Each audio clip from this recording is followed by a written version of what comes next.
Halaman 31 kitab Matla'ul Badrain.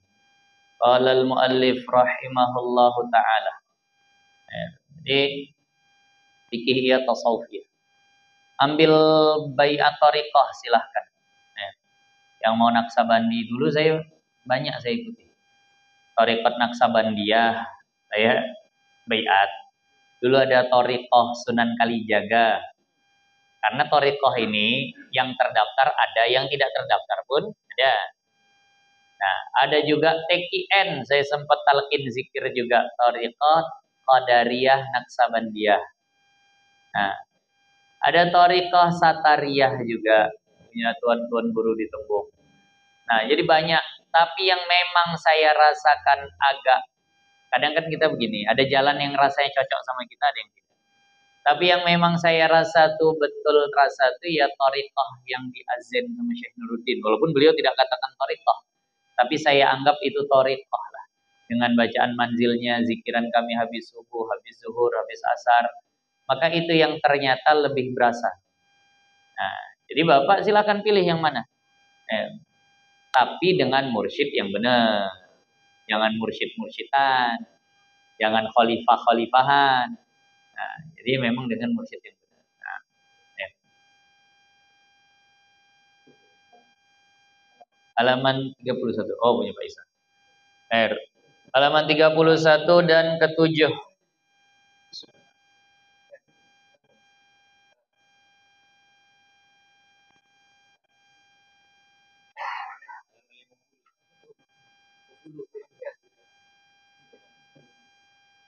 Dan ketujuhnya sujud.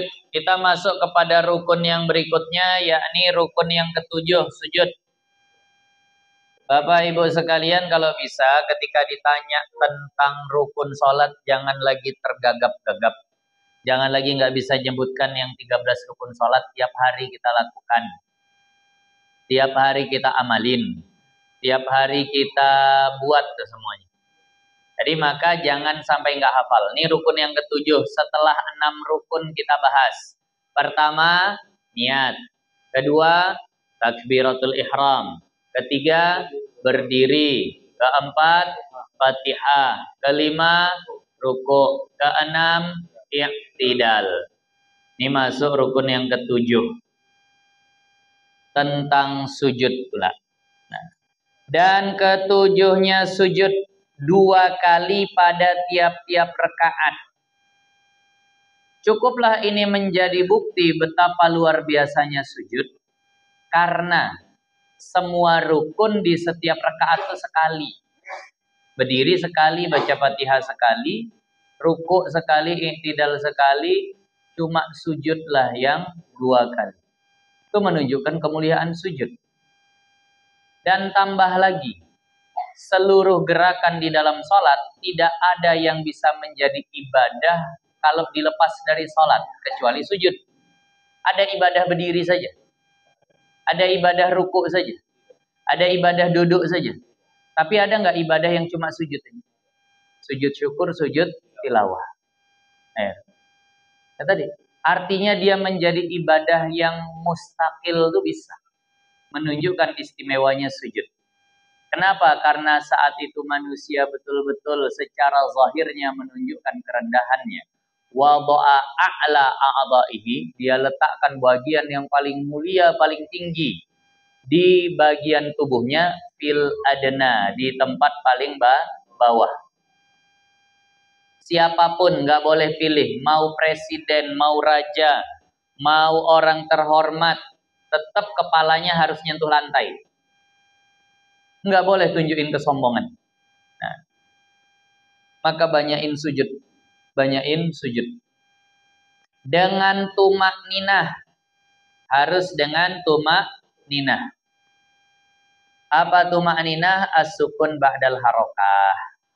Berhenti setelah bergerak. Udah kita bahas. Tumak ninah tuh ada di beberapa rukun. Dia menjadi syarat di rukun-rukun. Di ruku, di i'tidal, di sujud, dan duduk antara 2 sujud. Pada 4 rukun ini harus ada tumak ninah. Kenapa di berdiri tidak disebut harus ada tumak ninah? Karena bacaannya pasti menuntut lebih dari tumakninah. Kenapa di tahiyat akhir tidak dibahas harus ada tumakninah? Karena bacaannya sudah lebih daripada tumakninah. Jadi tak usah dibahas lagi. Sementara ruku, i'tidal, sujud, duduk antara dua sujud, ada nggak bacaan wajibnya? Takutnya karena tak ada bacaannya, lanjut orang bablas. Maka oleh karena itu perlu diingatkan di 4 ini harus ada tumakninah. Apalagi di ruku ya kita udah pernah bahas, tapi bolak-balik karena begitu banyak orang yang salah. Ruku harus tumakninah. Makmum dapat ruku, mendapat rakaat bersama imam kalau dapat ruku. Dapat ruku artinya dapat ruku beserta tumakninah bersama imam. Kalau nggak dapat ruku serta tumakninah, maka tidak dapat rakaat. Itu bolak-balik diingatkan. Karena masih banyak orang salah paham. Imam ruku, dia datang.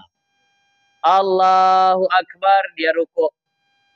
Sami Allahu liman hamidah, tak dapat. Ada yang berpendapat, orang imamnya belum sempurna berdiri kok. Bukan. Harus bisa berhenti bareng-bareng sama imam di ruku serta tumakninah. Kalau tipis betul membuat ragu. Tipis betul bikin ragu. Ini imam ruku, dia datang. Allahu Akbar, Allahu Akbar. Sami Allahu liman hamidah. Tipis betul. Tadi itu dapat nggak aku tumakninah? Dapat atau tidak? Pertanyaannya kan berarti, aku tadi itu udah tumakninah atau belum? Kan begitu. Kalau sudah atau belum, jawabannya apa? Belum, udah. Berarti nambah 1 rakaat. Jangan ikut ini, dapat lah itu. Jangan bohongi hatinya. Yakin baru. Tumakninah itu harus ya yakin. Kalau ragu belum dihitung. Kecuali udah selesai sholat. Kalau masih di tengah sholat, wajib pulang. Nah, jadi harus dengan tumakninah sujud nih. Padanya. Dan jikalau sujud ia atas sesuatu yang ditanggung. Sebelum kita sampai kemari, saya akan jelaskan secara umumnya dulu lah. Syarat sahnya sujud ada 7. Sebagian kitab nanti 9. Saya sampaikan yang 7 saja. Syarat sahnya sujud ada 7. Kalau ini terpenuhi, sujudnya sah. Pertama, sah rukun yang sebelumnya. Kalau i'tidalnya nggak sah, maka sujudnya juga tidak. Rukuknya tidak sah, maka sujudnya juga tidak sah. Karena sholat mesti tertib. Kan itu. Jadi syarat pertama sujud, rukun yang sebelumnya harus sudah sah. Syarat kedua sujud, bergerak sujud memang tujuan untuk sujud. Jangan karena yang lain lalu dia rubah jadi sujud. Jangan. Nah, kalau seandainya lewatlah di atas kepalanya tawon, terkejut dia lagi i'tidal nih. Nah, terkejut dia. Akhirnya dia tiarap. Udahlah sekalian sujud, itu nggak sah. Maka harus memang bergerak turunnya untuk sujud. Kemudian yang ketiga harus tumakninah. Yang keempat, sujud atas 7 anggota.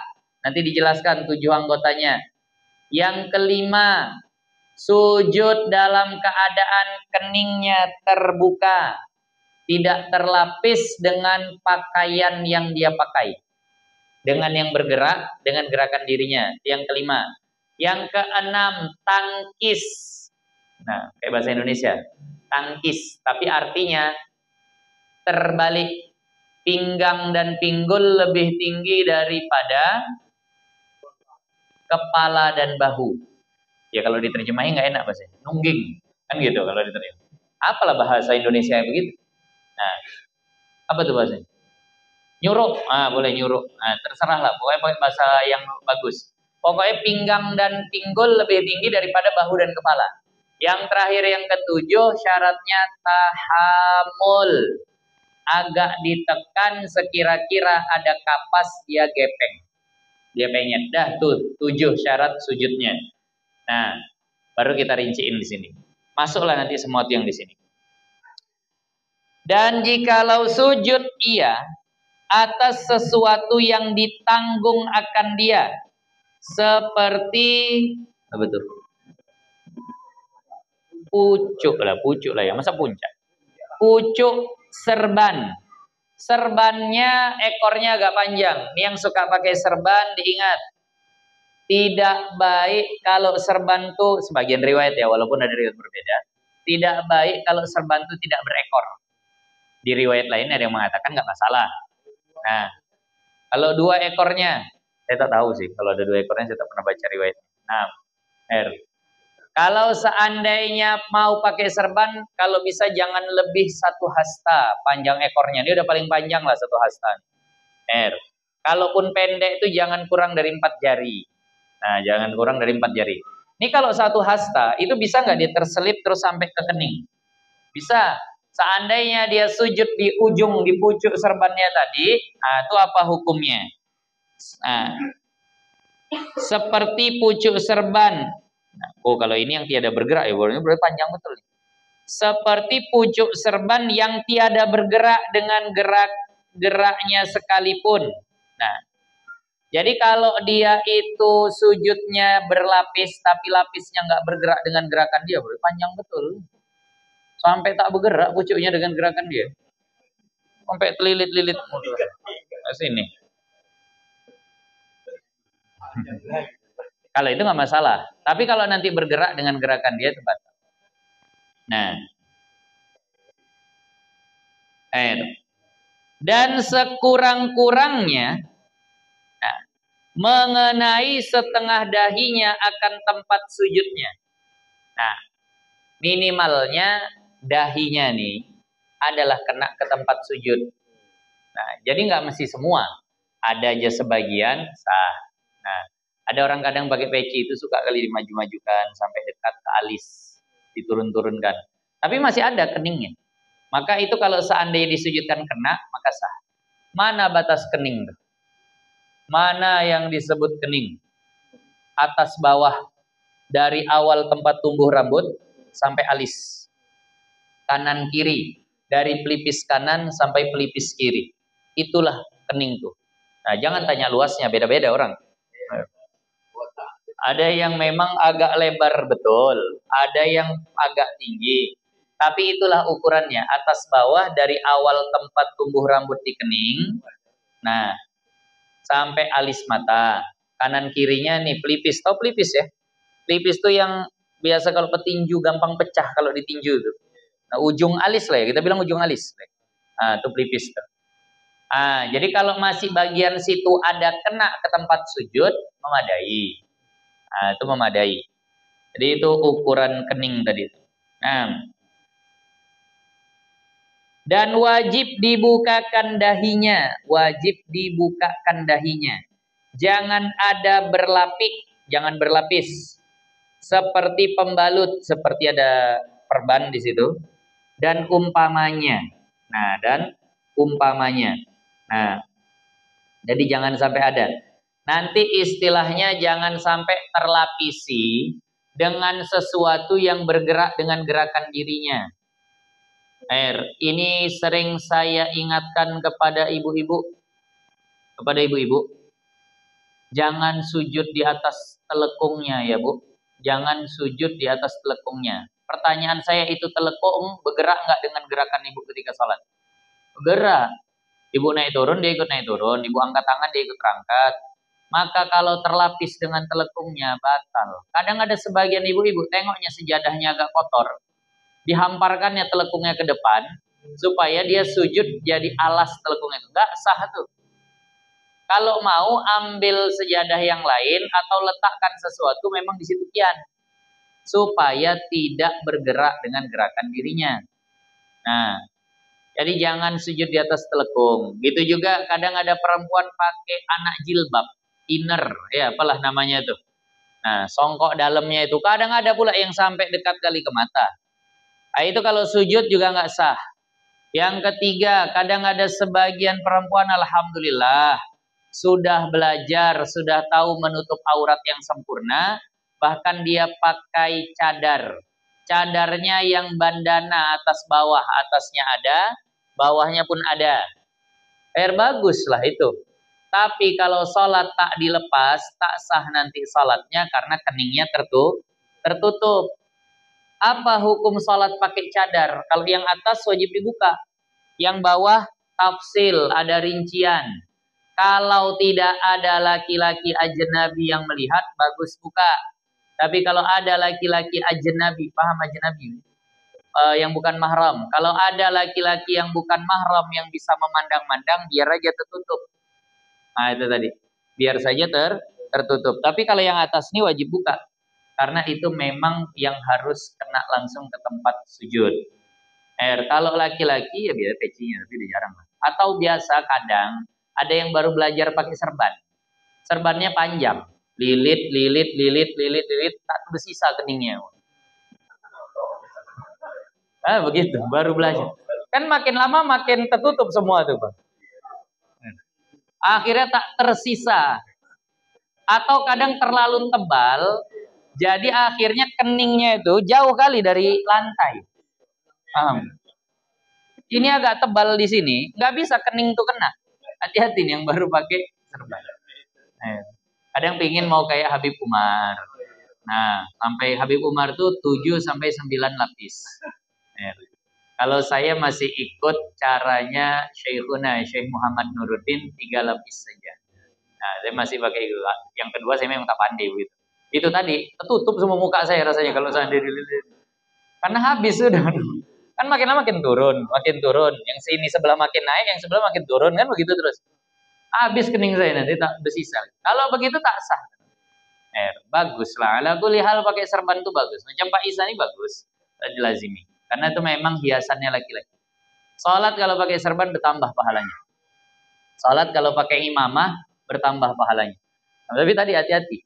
Kalau udah terlalu tebal, saya pertama kali ambil bahan serban itu yang tebel-tebel. Akhirnya sini teganjal mau, bingung saya sujud, tak kena kening rasanya. Akhirnya mesti didorong lagi agak ke atas. Itu pertama kali berserban. Paham? Kalau itu nggak kena, nggak sah. Maka kenakan keningnya dari itu, jangan sampai berlapis. Datang seorang sahabat kepada baginda Nabi mengeluhkan panasnya pasir karena terjemur matahari. Ya Rasulullah, pasir tuh kok panas betul kalau kami sholat. Kening kami kayaknya kena tuh sakit. Boleh nggak kami sujudnya di atas lengan kami? Kata baginda Nabi nggak boleh. Itu menunjukkan wajib mubasyarah. Nah harus langsung, nggak boleh terlapis. Tapi kalau lapisnya nggak bergerak itu boleh. Nah, kemudian yang berikutnya, seperti pembalut dan umpamanya. Maka tiada sah sujud dengan yang tersebut, melainkan bahwa ada ia bagi karena luka. Tapi kecuali kalau karena luka, nggak bisa dibuka. Dibuka bakalan mengucur darahnya. Kata dokter, ini 3 hari jangan buka dulu ya. Dok, aku mau sholat. Ya gimana lah, kalau kau buka bahaya tuh. Kepala nih tak main-main, jadi jangan buka dulu. Kemarin tuh agak retak soalnya, tulangnya atau apanya, jadi jangan dibuka betul. Nah, adalah karena luka.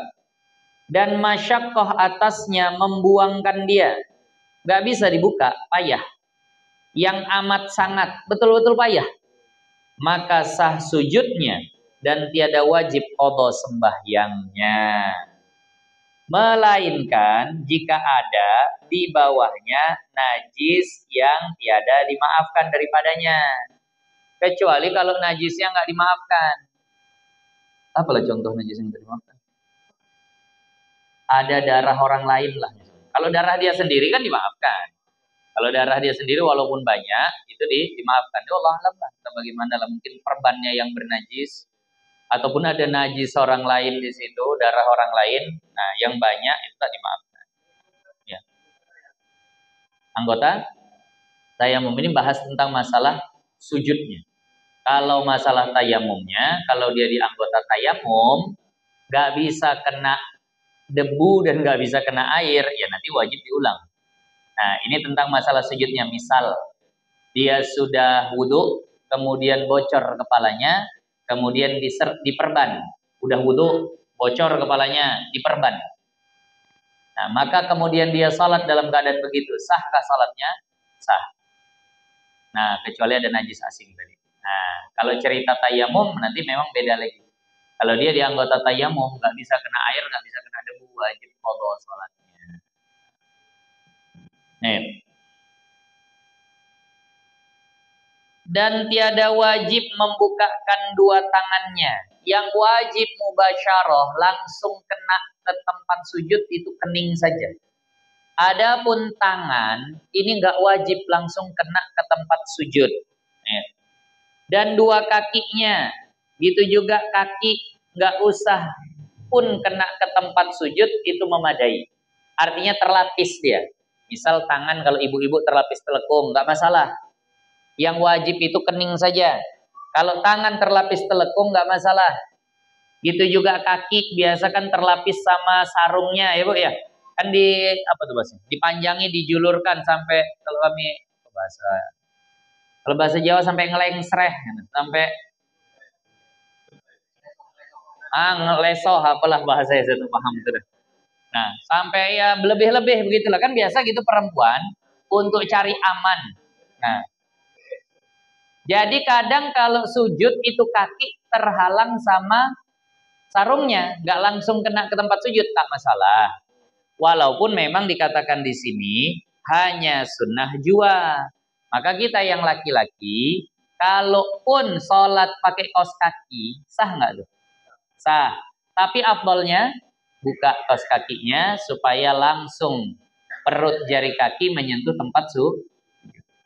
Jangan dibilang tak sah, karena Rasulullah pernah sholat pakai khuf. Kan gitu.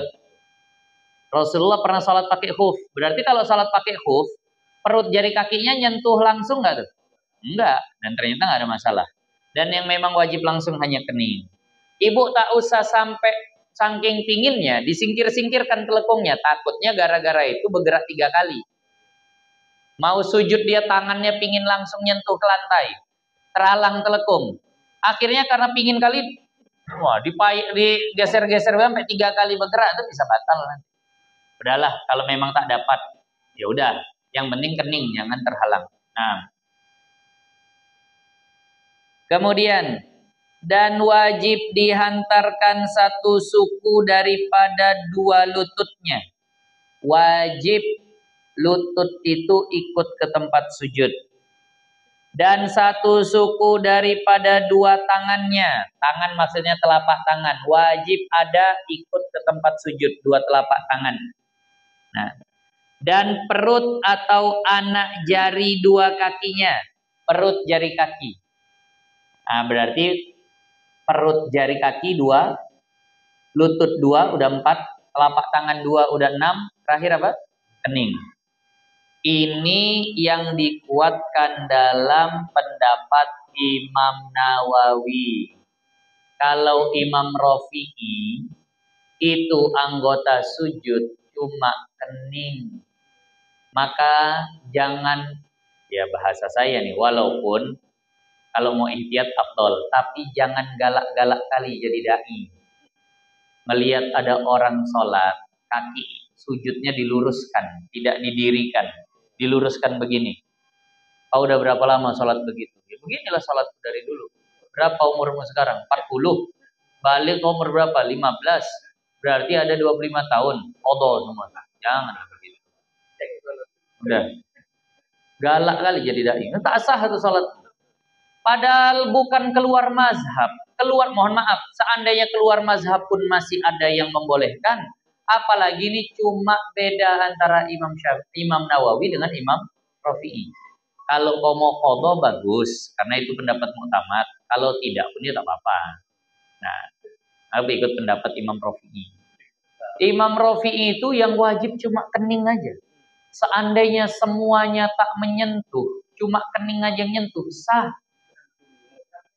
Nah, di dalam kitab Asy-Syamsul Munirah nih, dalam kitab nih, itu digambarkan. Wa yutasawwaru hadza, kata beliau. Dan tergambarnya bentuk ini adalah ketika ada orang sholat, di depannya ada dinding setengah, tembok setengah gitu, seperut lah gitu tingginya. Jadi saat dia rukuk masih bisa, i'tidal bisa. Begitu sujud, keningnya nyentuh tanah, kakinya terangkat, tangan terangkat, semua terangkat. Paham maksudnya? Menggantung. Tergambar maksudnya. Nah, jadi ada batu setinggi perut dia. Ketika dia sujud, mau disentuhkan keningnya, tergantunglah semua badannya. Kakinya pun nggak naik. Cuma keningnya aja nyentuh ke bawah. Kata Imam Rafi'i itu sah. Kalau tak begitu tak tergambar gimana? Mana pula ada orang bisa berdiri pakai kening aja. Jadi begitulah kata ulama. Nah, jadi jangan kita langsung, oh tak sah, begini. Jadi kadang memang begitu. Ini mohon maaf, bukan maksud kita cari mudah-mudah. Tapi memang beginilah cara ulama dulu supaya Islam itu tidak sulit. Kalau orang yang dibaca kitabnya masih dikit, cenderung galak kali ini. Semua macamnya salah. Wah itu tak sah. Wah itu tak sah, itu tak sah. Semua tak sah. Nah, tapi seandainya dia baca kitab lebih panjang, maka dia tidak cepat mengingkari. Selama tujuannya bukan untuk memudah-mudah. Ingat cara berfatwanya. Habis nih, kau pakai yang muktamad, yang lalu ya udahlah. Tapi jangan begitu lagi. Itu bukan muktamad. Nah begitu. Ini makanya caranya seperti itu. Nah, itu udah disampaikan dulu sama guru kami. Orang kalau baru ngaji, macam kambing, baru tumbuh tanduk. Semua dihajar. Tak tahu yang dihajarnya itu banteng. Tak tahu yang disalah-salahkannya itu ulama yang lebih besar gitu. Ya Allah, yang baca kitabnya udah lebih banyak gitu. Jadi udah.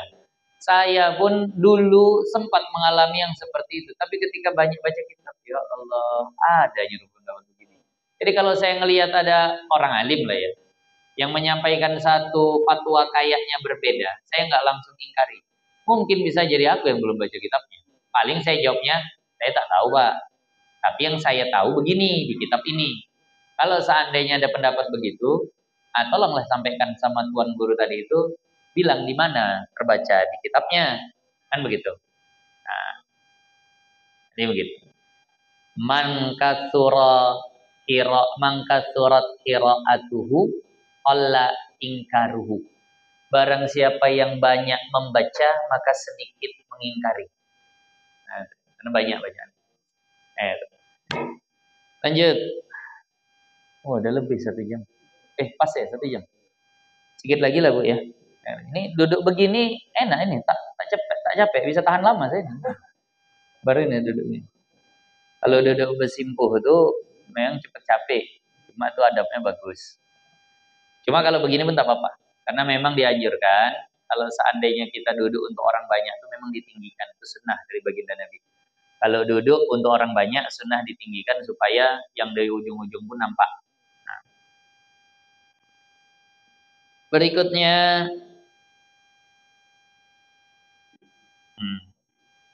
dan jikalau satu suku daripada jari yang satu daripada tiap-tiap kaki dan tangan sekalipun.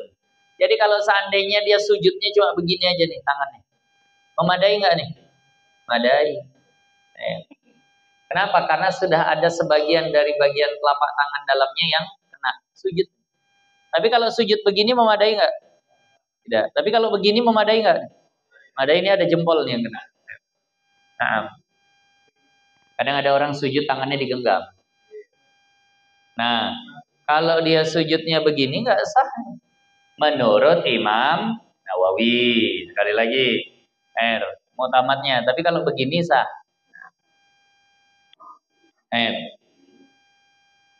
Walaupun 1 jari. Dan wajib bahwa mengenai akan tempat sujudnya oleh berat kepalanya. Nah, ini tadi yang namanya tahamul. Harus berat kepalanya itu agak diberikan ke tempat sujudnya.